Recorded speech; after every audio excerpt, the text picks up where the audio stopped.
Fala, meus amados! Tudo bem com vocês? Benção estar aqui compartilhando mais essa mensagem com vocês. Eu acabei de vir do encontro, fiquei 3 dias na presença, face a face com Deus. Pensa numa coisa maravilhosa. Meu Deus, é algo assim que não dá nem para ficar contando, porque é muito maravilhoso. E se você tem dúvidas de como que funciona, eu quero dizer para você que é tremendo e que sua hora vai chegar. Vai chegar. Não adianta correr não. Bom, para não alongar mais nesse vídeo, eu venho trazer uma mensagem para vocês sobre salvação, tá? O tema, na verdade, é salvando alguém que você ama muito.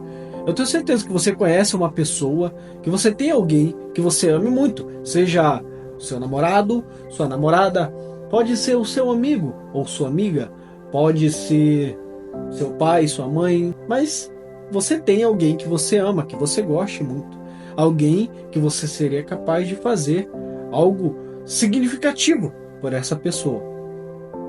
E eu vou contar um trechinho de uma situação que aconteceu comigo, né, e com a minha irmã, que é algo assim, só para esclarecer para vocês sobre esse tema. Uma vez no colégio, né, minha irmã estava estudando, eu já tinha saído do colégio, já tinha terminado o meu 2º grau e fiquei sabendo de uma situação que aconteceria com a minha irmã no final do horário do colégio, né, no final, na saída do colégio.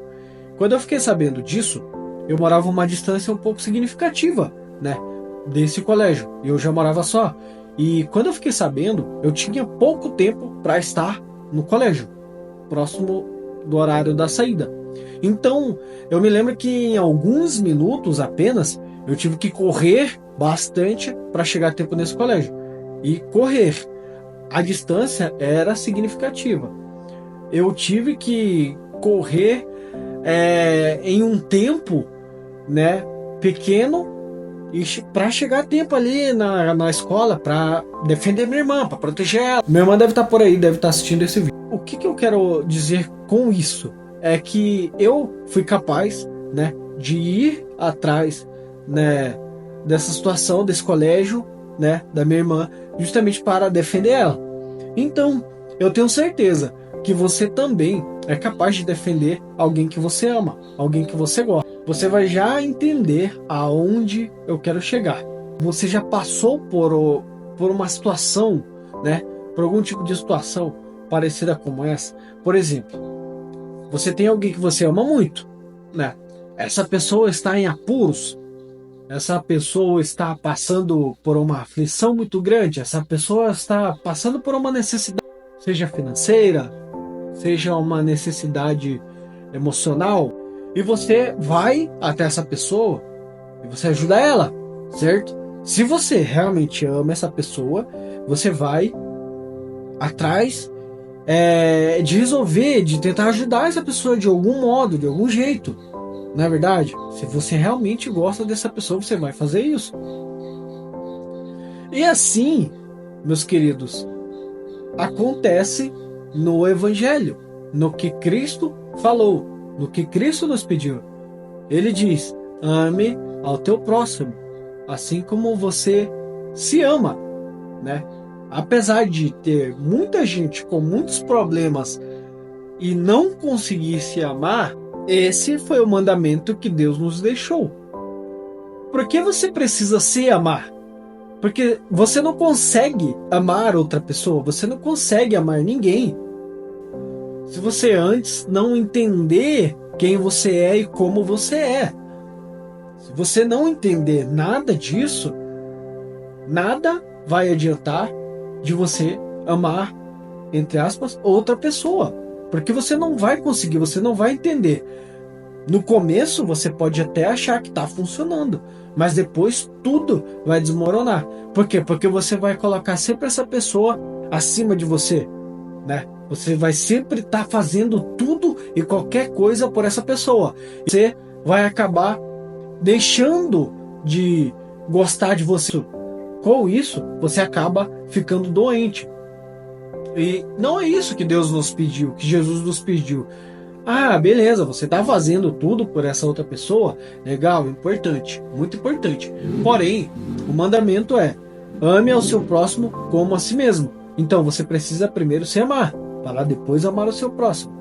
Beleza? Então, amar o próximo é amar não só um amigo, não só um colega, não só um parente, né? Amar o próximo não é só a esposa, não é só o marido. E o que a gente entende com isso? O amor, né? Esse amar o próximo é justamente fazer o bem, fazer o melhor por aquela pessoa. É ajudá-la nos momentos difíceis, nos momentos de aflições que ela tem. Se você realmente ama o próximo, se você realmente ama essa pessoa que você diz que ama, que você gosta, você vai procurar salvá-la, ajudá-la de qualquer situação. Ou seja, Jesus, ele fez isso. Jesus, ele nos amou. Jesus, ele se entregou numa cruz por nós. E, por favor, vamos fazer uma reflexão agora. Pense agora em Jesus. Pense agora ele sendo crucificado. Pense agora em Jesus sendo açoitado, sendo castigado, os açoites. Ou seja, pense agora o tanto que ele sofreu por você. O chicote de couro é reforçado com bolas de metal e fragmentos de osso. A carne nas costas de Jesus seria retalhada. Os próprios músculos e tendões teriam ficado expostos. Apenas o açoitamento teria deixado Jesus em condições críticas pela grande perda de sangue. É por isso que ele desmaiou com o peso da cruz que os romanos o fizeram carregar pela cidade. Tá certo. Então é possível que Jesus tenha sobrevivido ao ser pregado na cruz. Sim, ele poderia sobreviver, mas isso é pouca coisa comparada ao que acontece depois na crucificação. O estresse nos músculos peitorais de Jesus teriam travado os seus pulmões na posição de inalar. Então, para deixar a respiração sair, ele teria que se curvar, usando os pulsos e pés perfurados, raspando suas costas dilaceradas contra a madeira da cruz, depois soltar o corpo novamente para poder respirar. Quando os soldados fincaram a lança entre as costelas de Jesus, sabe o que saiu? Sangue e água, que agora sabemos é a descrição de um derrame pericárdico como resultado da morte por asfixia. É uma condição que ninguém poderia forjar. Então, para responder sua pergunta, sim, é minha opinião médica que Jesus Cristo morreu na cruz. Eu não me acho merecedor de forma alguma. Quem sou eu? Pela graça que ele nos concede, que nós temos, por essa graça, através dessa graça, nós temos o perdão de Jesus. E através desse perdão, dessa reconciliação que eu faço com Cristo, eu sigo o mandamento dele, que é amar o meu próximo. E como que eu posso amar o meu próximo? Vendo ele em uma situação precária. Como que eu vou amar meu próximo deixando ele sofrer sozinho? Passar necessidade? Como que eu vou amar meu próximo? Ou seja, eu preciso procurar uma maneira. Eu preciso procurar e achar um jeito de ajudar o meu próximo, se eu realmente o amo. Certo? Então, o que eu estou fazendo aqui é por amor a você. Essa mensagem que eu estou entregando aqui é por amor. Eu sei que não é, eu não sou um profissional top, eu não sou um pastor, não estudei teologia. A única coisa que eu faço é ler a Bíblia e deixar o Senhor me usar da maneira que Ele quiser. É por isso que eu estou aqui. É por isso que a minha intenção aqui é te salvar, fazer com que você enxergue o caminho que você está trilhando e o caminho que você precisa trilhar, que é o caminho mau, e o caminho que você precisa seguir, que é o caminho de Jesus. Jesus fala: eu sou o caminho, a verdade e a vida. Então você precisa seguir a Cristo. Porque se você continua no mundo, você continua tentando com a tua força, você vai sempre continuar no mesmo lugar, você vai parar no mesmo lugar, você nunca vai sair dali. Eu acabei de ver um vídeo de um irmão que ele fala que tem gente na igreja que é muito inteligente, que lê a Bíblia, que faz jejum, que ora, que vai para a igreja, porém não sai do lugar, não evolui. Por quê? Porque não pratica a palavra. O que adianta você só ir para a igreja? Não adianta você ir para a igreja. É um começo. É um começo. Você que não é cristão, para você que não é cristão, que está vendo essa mensagem, é o começo você ir para a igreja. Mas depois você precisa começar a entender e aprender que não é só ir para a igreja que vai salvar você. Não é só ir para a igreja que vai fazer com que você evolua na sua vida, em todas as áreas. Não, você precisa praticar o que está na palavra. E o que Jesus nos pede? Ame o seu próximo como você ama a si mesmo. Se você está indo para a igreja, procurando e está se cuidando, você já está se amando. E quando você já faz isso, já entende sobre isso, você precisa começar a amar o teu próximo.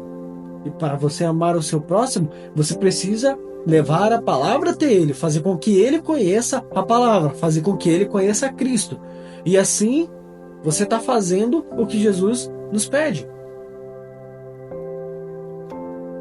E agora, eu vou lhe apresentar um pouco sobre Jesus, sobre esse Deus, esse maravilhoso Deus que existe.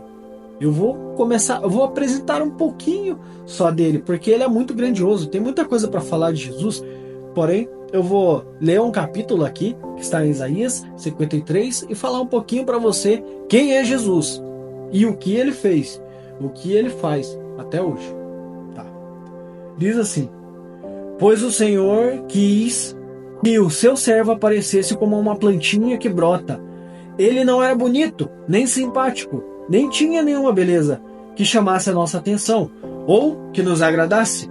Ele foi rejeitado, desprezado por todos. Ele suportou dores e sofrimentos sem fim. Era como alguém que não queremos ver. Nós nem olhávamos para ele e o desprezávamos. No entanto, era o nosso sofrimento que ele estava carregando, era a nossa dor. Ele estava suportando a nossa dor. E nós pensávamos que era por causa das suas próprias culpas que Deus estava castigando Jesus. Porém, ele estava sofrendo por causa dos nossos pecados, estava sendo castigado por causa das nossas maldades. Nós somos curados pelo castigo que ele sofreu. Somos sarados pelos sofrimentos que ele recebeu. Todos nós éramos como ovelhas que se haviam perdido. Cada um de nós seguiu seu próprio caminho. Mas o Senhor castigou o seu servo, fez com que ele sofresse o castigo que nós merecíamos. Ele foi maltratado, mas aguentou tudo humildemente. E não disse uma só palavra.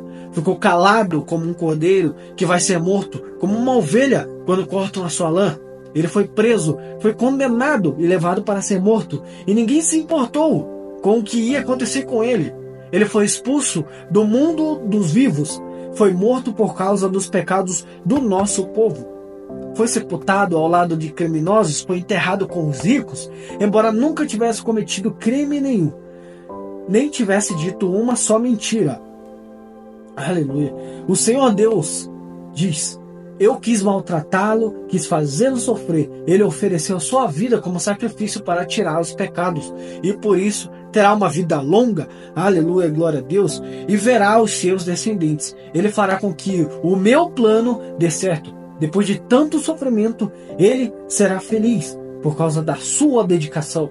Ele ficará completamente satisfeito. O meu servo não tem pecado, mas ele sofrerá o castigo que muitos merecem, e assim os pecados deles serão perdoados.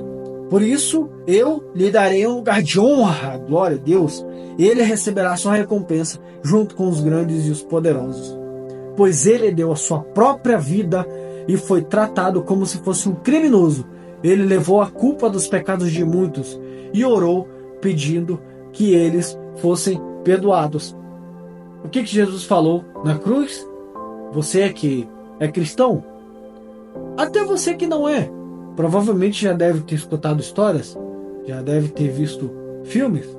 Um deles, A Paixão de Cristo. Se você não viu, eu aconselho que você veja. Jesus falou e disse: Pai, perdoa-lhes, porque eles não sabem o que fazem. Imagina só Jesus passando por todo aquele sofrimento, toda aquela dor. No momento em que ele estava na cruz, as pessoas ainda xingando Jesus, blasfemando contra ele, falando, sabe? Imagina, sabe quando você torce para um time e o teu time tá jogando ali com o outro, ali, digamos que um clássico, né? E daí, por exemplo, assim, teu time acaba levando um gol desse outro time. Você fica brabo, né? Você fica falando, vai pra lá, e não sei o que, né? Você xinga, né? Você fala um monte de coisa, né? Fala. E Jesus tá vendo se você disser que não, Jesus tá vendo. Tá bom? Eu sei como é que é, porque eu já fiz isso. Eu já fui assim também. E era assim que as pessoas faziam com Jesus. Mesmo ele sofrendo por nós. Mesmo ele sofrendo pelos nossos pecados. Esse capítulo que eu li agora de Isaías 53 fala um pouco quem é Jesus, o que ele fez por nós, o que ele fez por mim e por você. Isso que ele fez significa amor. Isso realmente é amar. Tá bom, gente?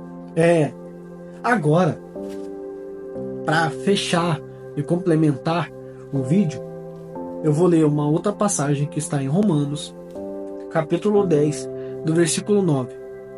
Diz assim: se você disser com a sua boca, Jesus é o Senhor, e no seu coração crer que Deus ressuscitou Jesus, você será salvo. Porque nós cremos com o coração e somos aceitos por Deus, falamos com a boca e assim somos salvos.